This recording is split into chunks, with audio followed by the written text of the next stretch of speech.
Okay, good morning, everyone. Thank you very much for coming. My name is Mark Belan. I'm from the University of Toronto's Biomedical Communications program.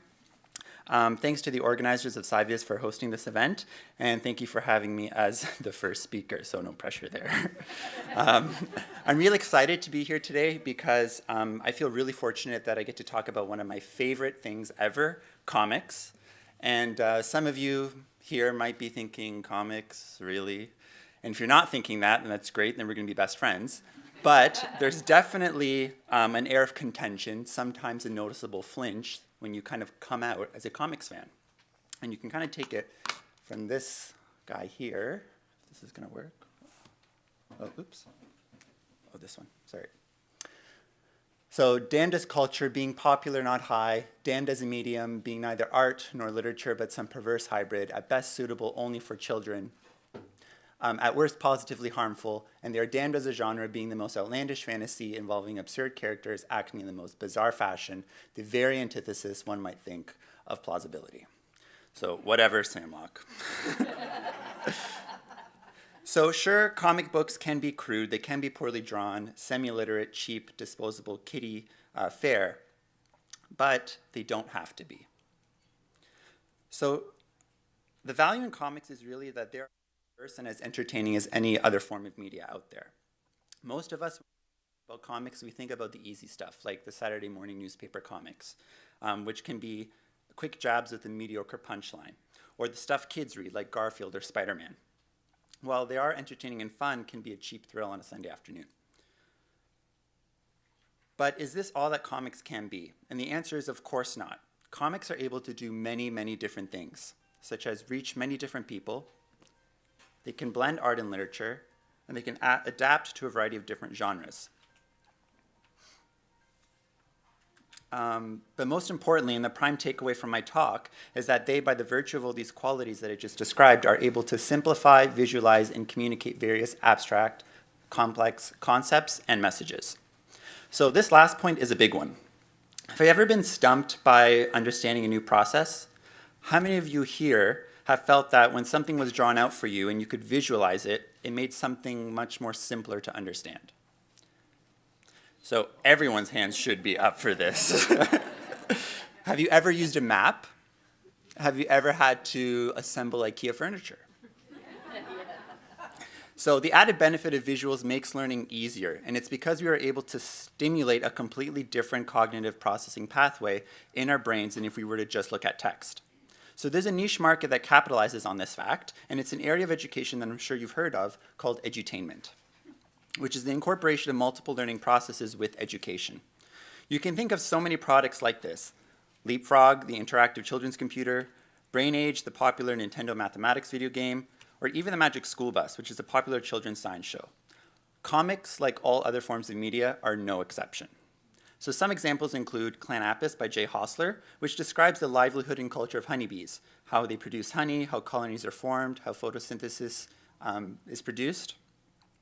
Another example is Coral Reefs by Maris Wicks, which explores the formation and development of coral reefs in different parts of the world. There's an example here of the life cycle of a jellyfish and an anemone. Epileptic by David B., which is a personal account of the author's experience growing up with a brother with epilepsy, and focuses more on patient education and patient experience. And finally, another example by Jay Hostler, Evolution, the Story of Life on Earth, which is a visualized introduction to how our planet came to exist and evolve over time. So these are all some quick examples I wanted to show you that illustrate comics can cover more than just, latex-clad men saving a city, or fat cats and their affinity for lasagna, for instance. There's space to introduce, teach, and inform scientific professional material. So how do comics do this, and how do they work? Well, they're connected to a higher level of visual literacy, meaning that they can incorporate text and visuals to expand our literacy by offering short messages set in meaningful context with specific images. They can visualize questions, problems, and issues. Think again of your IKEA furniture. They have a multidisciplinary approach. You can learn through visuals, you can learn through text, you can learn through repetition, and you can learn through at your own pace. And finally, they have a constructivist teaching approach. So the style is usually done by introducing smaller concepts and building upwards, which is a very popular and common form of learning. So now's the fun part, how to build a science comic. So as part of my program, as part of my studies in the BMC program, I was tasked to create a comic that explains a scientific topic or process to a general audience. And I chose to do a personal experience to communicate the value, science, and knowledge of a new budding field called astrobiology. So previously I worked on a project known as the Pavilion Lake Research Project, which is a project in the area of astrobiology. For those of you who don't know, astrobiology is essentially the quest for extraterrestrial life. Pavilion Lake is a lake in the Pacific Northwest in British Columbia, Canada. This lake is very, very unique because it contains thousands of unique rock-like formations called microbialites that are believed to be built up by microbial life. Pavilion Lake is very interesting scientifically because it is a terrestrial analog for understanding how life on Earth records footprints of life in microbialites.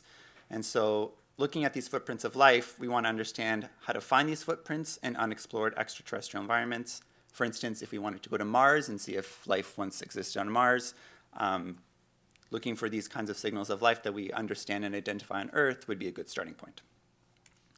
So important questions that needed to be answered in the comic that I was going to develop was, how do I talk about the science? What is astrobiology? What is Pavilion Lake? What are microbialites? Why do we care about that? How do I visualize the science? How am I actually going to incorporate images to cover all these different scientific areas of interest? And finally, what is the significance of this? So what, and who cares?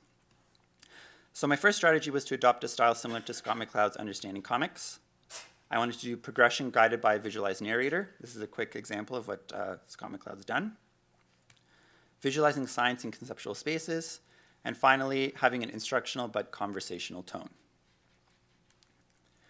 So to start off, and making this, I'm coming up with the design of the narrator. I decided I would leave behind my legacy by immortalizing myself into a comic book character. So at the time, I was embarrassingly trying to rock this blonde faux hawk, and I can't believe I chose to immortalize that period of time. But I feel like it works in creating a very distinctive and unique character that's kind of reintroduced throughout the narrative of the comic. I also just threw in an example here of my design process in terms of coming up with a friendlier face for the narrator. Now visualizing science. So this is the fun stuff. So what on earth does a microbialite look like? Well, it looks kind of like this. It's not really that exciting to look at. But how they are formed is really kind of the meat and potatoes of the science project. So you'll notice here that they're covered by a film of goo called a biofilm that's made up of many different layered communities of microbes. This is how they're kind of represented in this comic. But if you cut one in half, and you could potentially see the banding of the layers of different microbial communities that make up these rock-like formations. So I visualized this in one part of the comic and have myself the narrator introducing microbial families that make up these different layers. And you can see that this is kind of a conceptual space here where there is no background, there is no environment, but what I've done is actually kind of constructed an actual visual of the microbialite and how it's being dissected in this space that is conceptualized and not necessarily reflective or representative of any real place. Another obvious part of visualizing science is that the geologic record was also used because microbialites are found throughout history and throughout all these eras of the geologic record. A large part of how microbialites are formed is through the chemical reactions that microbial life living on them facilitate. I'm not going to get into it in the interest of time, but here you can see that I chose to visualize how Pavilion Lake has a particular geochemistry that makes it ideal for forming microbialites, and also how the carbonate forming these structures is chemically constructed by showing these chemical equations. So in making this carbonate, that chemical reaction is facilitated by microbes. It leaves room for microbes to put in a footprint of their existence, and we call these biosignatures. And they can be minerals, they can be fossils, they can be shapes, they can also be chemicals. I introduce a visual metaphor here to help illustrate that researchers at NASA aren't looking for actual life, but for these specific footprints that get recorded in the chemical buildup of microbialites. So you can think of it kind of like how if you visited an abandoned town, you know that life once lived there because buildings are there, and buildings exist because life made them. And so using that visual metaphor, I incorporated it into the comic here on this side of the screen. So those are just some examples of how science is visualized in a comic or in a sequential scientific storytelling example. And then finally, a note about the tone was that I introduced the concept of astrobiology by initially teasing the reader on their understanding of life on Earth. Towards the end, I redressed this question by showing the work that NASA is doing and constraining that definition of life by trying to fully understand it and hopefully applying it to other areas, far, far away from our home on Earth. So in conclusion, I know that was kind of a giant blast of information for 10 minutes, but if there's anything I want you to leave with today, it's that comics can be more than just disposable kiddie fare, Sam Locke. Comics can provide unique and engaging learning and entertaining experiences. They can communicate science and complex concepts in novel ways. And ultimately, they make science fun. And I really urge you guys that if there's any kind of topic in science or anything that you guys are really interested in, to consider seeing if there's a comic there about it, because I guarantee you'll be surprised with how much more you will enjoy the learning experience.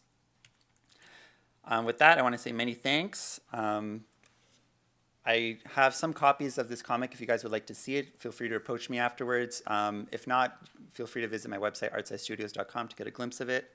I just gave you a very, very quick glimpse, but I'm happy to talk about it if anyone's interested. So thank you very much and enjoy the rest of your time at SciVis.